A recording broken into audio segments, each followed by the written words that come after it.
வணக்கம். நான் ஸ்ரீரங்கம் ரவி உங்களோட பேசிகிட்ருக்கேன். இது 2025ஆம் வருஷம் ஜனவரி மாதத்திற்கான ராசி பலன்கள். ரிஷபராசி. ரிஷபராசி நேயர்களுக்கு குறிப்பாக அந்த வருட பலனில் சொன்ன ரொம்ப அருமையான காலம்தான். இப்போ இந்த மாதத்தில் ஜனவரி மாதம் எப்படி இருக்குன்னு நம்ம பார்க்குறோம். ஜனவரி மாதத்தை பொறுத்தவரையில் ஆரம்பத்தில் பார்த்தீங்கன்னா உங்கள் ராசிநாதனான சுக்கிரன் 10ஆம் வீட்டில் இருக்கார். 10ஆம் வீட்டில் சுக்கிரன் இருக்கும்போது பெரிய ஒரு வித்தியாசங்களை எல்லாம் ஒன்றும் பார்க்க முடியாது. அது பாட்டுக்கு ஸ்மூத்தாக போகும். பெரிய பிரச்சனைன்னு நான் சொல்லலை, ஆனால் ஸ்மூத்தாக போகும். அதே நேரத்தில் 8ஆம் வீட்டில் புதன் சஞ்சாரம். 8ஆம் வீட்டில் புதன் சஞ்சாரங்கிறது ரொம்ப நல்ல விஷயம். அதனால் பார்த்தீங்கன்னா நல்ல தனவரவு என்பது சிறப்பாக அமையும். படிக்கக்கூடிய மாணவர்களுக்கு நிச்சயமாக நல்லது. ஏன்னா புதன் 8ஆம் இடத்துல இருக்கார், எந்த குறையும் இல்லை. அதே நேரத்தில் 12ஆம் வீட்டுக்குடைய செவ்வாய் 3ஆம் வீட்டில் வக்கரத்தில் இருக்கிறார். அப்போது மனசில் அசாத்திய தைரியம். இந்த யங்ஸ்டர்ஸ் எல்லாம் நிறைய பேர் அட்வென்ச்சர் ஸ்போர்ட்ஸ் அப்படின்னு அது சரி. நம்ம ஊர்லேயே குறிப்பாக யங்ஸ்டர்ஸுக்கு நான் என்ன வார்ன் பண்ண விரும்புகிறேன்னா, அவன் சொல்லுவான் பீச்சுக்கு போகாத, இந்த பீச்சில் இந்த இடத்துல சோல் இருக்குது, அப்புறம் இந்த இந்த இதில் வந்து குளிக்கும்போது ஜாக்கிரதையாரு, இதெல்லாம் சொல்லுவாங்க. 12ஆம் வீடு அதுக்குடையவர் 3ஆம் வீட்டில் இருக்கும்போது நீங்கள் பாட்டுக்கு இந்த அட்வென்ச்சர்லாம் பண்ணிங்கன்னா நிச்சயமாக இரத்த காயம் ஏற்படுவது தவிர்க்க முடியாமல் போயிடும்.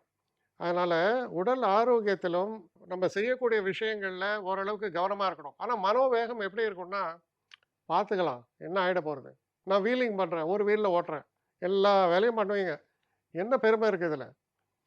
அடிபட்டு ஹாஸ்பிட்டல் போனீங்கன்னா ரொம்ப பிரச்சனை. கை போச்சாம்மா, கால் போச்சாம்மா, ஒரு வருஷத்துக்கு வரைக்குமே இருந்து நீங்கள் ரெக்டிஃபை ஆனீங்கன்னா பரவாயில்ல, லைஃப் லாங் கூட ஹேண்டிகேப் ஆகிடும். கவனமாக செயல்பட வேண்டும். உங்களை பயன்படுத்துறதுக்காக சொல்ல. எப்போவுமே உங்கள் உடல் தான் உங்களுடைய பேஸே. அதை சரியாக வச்சா தான் நீங்கள் ஃப்யூச்சரில் சரியாகவே இருக்க முடியும். குறிப்பாக இளைஞர்களுக்கு இந்த மாதிரியான ஒரு வேகத்தெல்லாம் கட்டுப்படுத்துங்க. இந்த ராசிக்காரர்களை பொறுத்தவரையில் சற்று நிதானமாக செயல்படக்கூடியவர்கள் தான் நீங்கள். ஆனால் உங்களுக்கு இந்த காலகட்டத்தில் பெரிய உயர்வுன்னு சொல்ல, ஆனால் பெரிய தாழ்வும் இல்லை. ரொம்ப சமநிலையாக இருக்குது, சந்தோஷமாக இருக்குது, நிம்மதியாக இருக்கீங்க. ஆரோக்கியத்தை பொறுத்தவரையில் நன்னாவே இருக்கும். ஆரோக்கியம் அதில் பிரச்சனையெல்லாம் வராது. அதனால் குரு உங்களுடைய ராசியில் சஞ்சரிப்பதால் அவர் பார்க்கக்கூடிய இடம் 5, 7, 9. அப்போ இந்த ஒரு காலகட்டத்தில் குறிப்பாக உங்கள் மனைவிக்கு குழந்தை பிறக்கிற மாதிரி இருக்கலாம், இல்லை நீங்கள் திருமண தடைகள்லாம் ஏற்பட்டு திருமணத்துக்கு நாள் ஃபிக்ஸ் ஆகியிருக்கலாம். இதெல்லாம் அமோகமாக நிறைவேறும். நன்மைகள் அமோகமாக நிறைவேறும். வீட்டில் ஒரு ஃபெஸ்டிவ் அக்கேஷன் மாதிரி ஒரு சந்தோஷமான ஒரு சூழல், எல்லாரும் சேர்ந்து கூடுற காலம். அப்போது நீங்களும் சேர்ஃபுல்லாக தான் இருப்பீங்க, ரொம்ப நல்லாயிருக்கும். இதெல்லாம் விட ரொம்ப முக்கியமான விஷயம், நீங்கள் ரொம்ப ருச்சி பிரியராக இருப்பீங்க. எப்போவுமே ஃபுட்டி அப்படின்னு ஸ்டைலாக சொல்லுவாங்க, அதெல்லாம் ரொம்ப பிடிக்கும். அதுக்கு ரொம்ப நல்ல மாதம் இது. நிறைய இடத்துல நல்ல நல்ல மூக்க பிடிக்க சாப்பிட்லாம். சாப்பிடுங்க, என்ஜாய் பண்ணுங்கள். உங்களுக்கு நல்ல ஏஜில் இருந்தால் என்ஜாய் பண்ணுங்கள். கொஞ்சம் வயசானவங்களாக இருந்தால் ஃபுட்டுலேயே கொஞ்சம் ஜாக்கிரதையாக இருங்க. யங்ஸ்டராக இருந்தால் அந்த அட்வென்ச்சர்ஸு இதெல்லாம் கொஞ்சம் அவாய்ட் பண்ணுங்கள். பண்ணிங்கன்னா போகிறோம். அற்புதமான மாதம். எந்த ஒரு இதாக சொல்லுவாங்க, எந்த சேதாரமும் இல்லாமல் நல்லா இருப்பீங்க. நல்ல மாதம். என்னை காண்டாக்ட் பண்ணணும்னு நிறைய பேர் நினைக்கிறீங்க.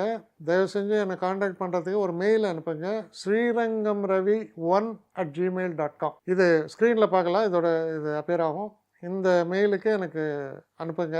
எனக்கு நிறைய பேர் அனுப்புகிறீங்க, நான் ஒருத்தன் தான் அதை பார்க்குறேன், செய்கிறேன். ஏன்னா இது வேகமாக செய்யலாம் முடியாது. ஒரு நாளைக்கு ஒரு 3 பேர் பார்ப்போம், 4 பேர் பார்க்குறோம்.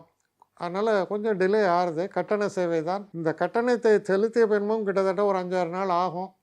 சில பேர் நினைக்கலாம் கட்டணத்தை செலுத்தின உடனே அடுத்த நாளே பார்க்கணுன்ட்டு. அப்படி என்னால் முடியல. கொஞ்சம் பொறுமையும் நிதானமும் தேவையும் இருப்பவர்கள் நிச்சயமாக காண்டாக்ட் பண்ணுங்கள். என்னுடைய பெஸ்ட்டு சர்வீஸு உங்களுக்கு கண்டிப்பாக உண்டு. வணக்கம்.